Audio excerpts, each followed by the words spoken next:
Hi, greetings. It's me, Dr. Paul Gerhardt, and today I want to talk about leading and trust. Trust is the glue of all relationships, and in order for leaders to be truly effective, they really must understand how to effectively lead. We've been studying leadership for many, many years. As a matter of fact, you can get a master's degree or a doctorate in leadership, and it's such an interesting phenomena that perspectives are always changing. But I want to talk about what we know today about leadership. And I want to do this in the context of starting out talking about leaders versus managers. Dr. John Cotter from Harvard University is very famous for helping us understand the differences between a manager and a leader. You know, managers are the ones whose responsibilities are pretty much planning, budgeting, organizing, staffing, controlling, and problem solving. You know, and managers can have many different titles in different organizations, but it really takes a leader to lead people. So managers must be leaders if they have people that report to them. And essentially leaders, according to Dr. Cotter, are establishing direction, developing a vision toward an ideal future, aligning people, motivating people, and inspiring. As we're going to talk about later, you know, motivation is something that comes from within, so leaders can inspire people to be motivated. I challenge you to think about some of the best leaders that you've seen in history. What is it the qualities that they have done? You know, are they great speakers? Are they big thinkers? Are they people who inspire people to do something differently? You know, maybe you've worked for people who've been great leaders, or on the contrary, maybe you've worked for people who are just terrible leaders, and that you've learned to not do what they do. I can remember having a leader in my world who would constantly berate her employees. She'd be talking down to them, even call employees stupid. And that was her winning formula for motivating people. But anybody that worked for her really wasn't happy in the longer run. And you may find that you can get short-term positive results by being a poor leader. But really learning how to be an effective leader really is important. Some scholars think that some of the characteristics of effective leaders, through many, many studies, can be boiled down to maintaining employees' self-esteem, listening and responding with empathy, offering help for employees and without taking away any responsibility. Employees love having responsibility. They make sure that goals always have clear measurements next to them. Don't just say do a good job. You know, be very specific on what that looks like, or don't just have that to me as soon as possible. You know, say things like, I need that by Tuesday at 5 o'clock. They position employees for success rather than failure. And they set up the appropriate controls when delegating, you know, to minimize when things don't go the way as planned. And then they provide the necessary resources and support. So it's kind of a nice short little list, but if you think about the great leaders in your life, they probably had most of those characteristics. There have been lots of trait studies done over the years, and one of the most famous studies done was by a sociologist by the name of Gaselli. And he did a leadership trait theory, which essentially found 6 primary traits to be generally universal. The most important one was supervisory ability. Second one, need for occupational achievement. Intelligence, decisiveness, self-assurance, and initiative. But it's that ability to supervise other people that really is important in a leader. When it boils down to it, there really are 3 different types of leaders out there. An autocratic leader is one that makes decisions and closely supervises employees. And autocratic leadership is really important when you're working with big groups. democratic leadership. And this is the kind of leader that allows participation in the decision-making process. And this is generally done when they're not closely supervising employees, but they're involving the employees in the decision-making process before that leader makes the final decision. And then there is a leader that is known as a laissez-faire. It's a French word.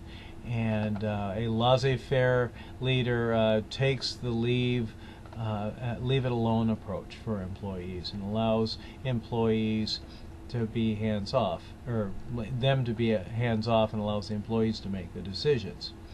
And that laissez-faire approach is appropriate when you've got a great staff that you've hired that's highly capable and creative. So let them loose, let them do their own things, and that's the laissez-faire approach.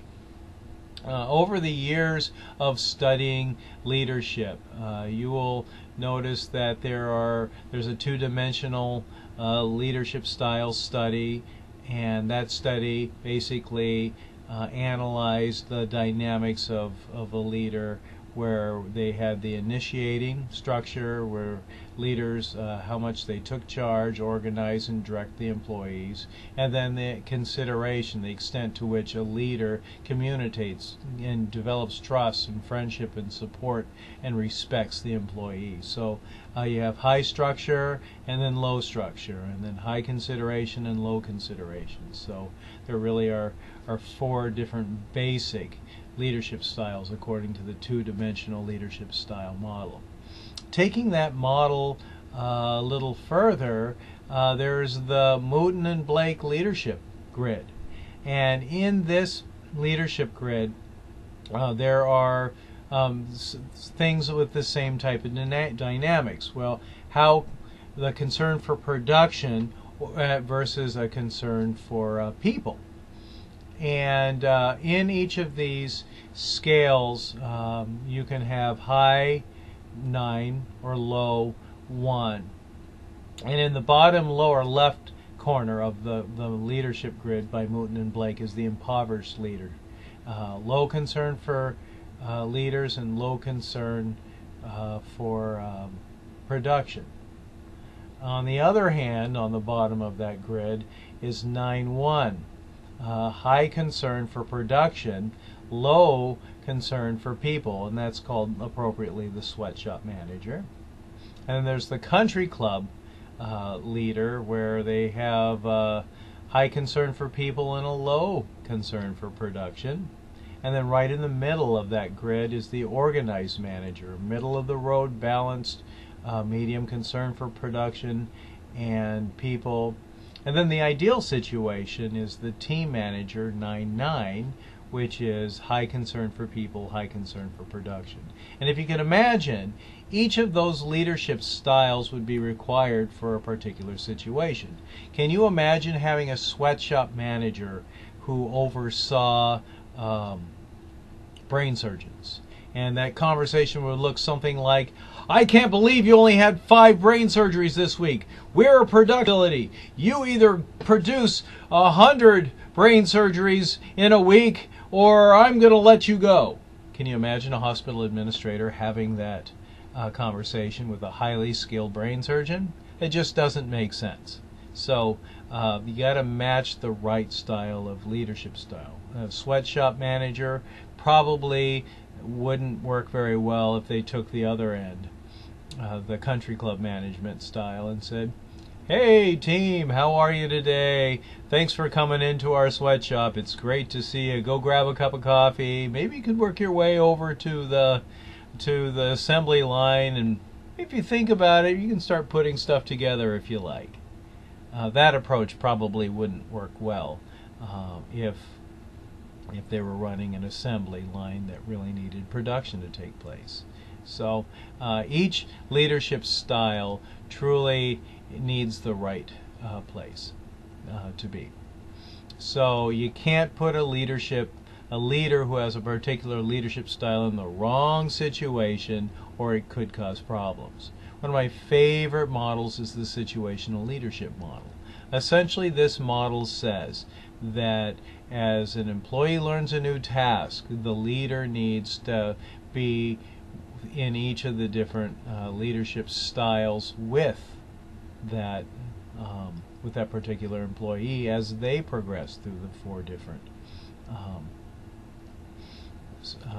areas of development. So a leader can have an autocratic style, which is high directive and low supportive when it's a brand new employee. And then they move up into a consultative approach, high directive, high supportive, when that employee starts to learn their job a little bit. And then it starts to wear off of the excitement of being in a new job. So you don't have to be highly supportive when there's a new employee because they want to learn. But their attitudes change, and a leader needs to change in order to help keep that employee motivated. So being highly directive and highly supportive would be stage 2. Stage 3 is participative leadership style, and so it's low directive but high supportive. So the employee, as they mature in their duties, will usually become very good at what they do. Sometimes it takes about 2 years to become really great at what you do. But they may lose motivation, and so it takes a wise leader to use the 3rd style, which is participative style, to help motivate that employee to do better work. And then finally, when an employee is just excellent at what they do, that takes a laissez-faire style. And so it's low directive and low supportive, and that is always the appropriate leadership style when you're dealing with outstanding employees. So the right style of leadership will yield the right results if you are at the right level of maturity of where that employee is on the task list.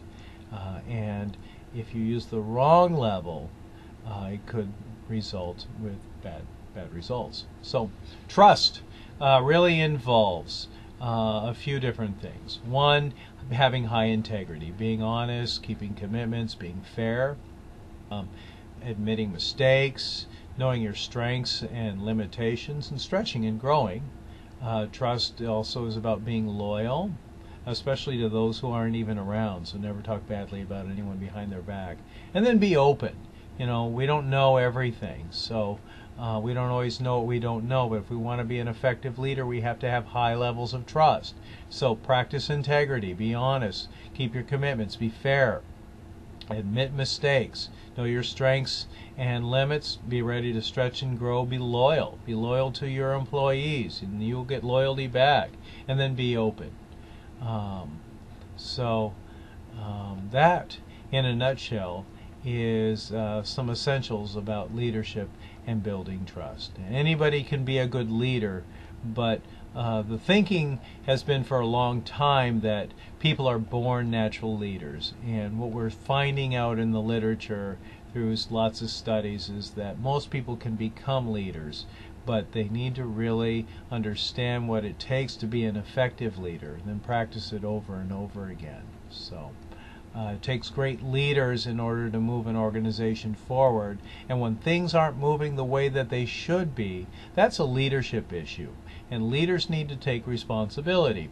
When an employee is not doing what they should be doing, and usually it's because they don't have the right resources or the right training, it really is up to a leader to be present and able to make the changes in order to help employees be successful. That should be the goal of every leader. And when leaders feel like, or employees feel like they're supported one step at a time and each and every day, that's when things get better and better for the organization. So every leader can make a significant difference. And when things aren't going right, it's not your employee's fault. It's your fault as a leader, unless you can take the time to fix the things that need to be there while maintaining esteem. It takes more money to fire an employee and then recruit and hire and train a new one than it does to successfully lead an employee to grow with the organization. So Anyway, as a little lecture on leadership, I hope you've enjoyed it. Thank you so much for your valuable time. And I hope you have a great day, because only you get to choose how you feel about it. I'm Dr. Paul Gerhardt.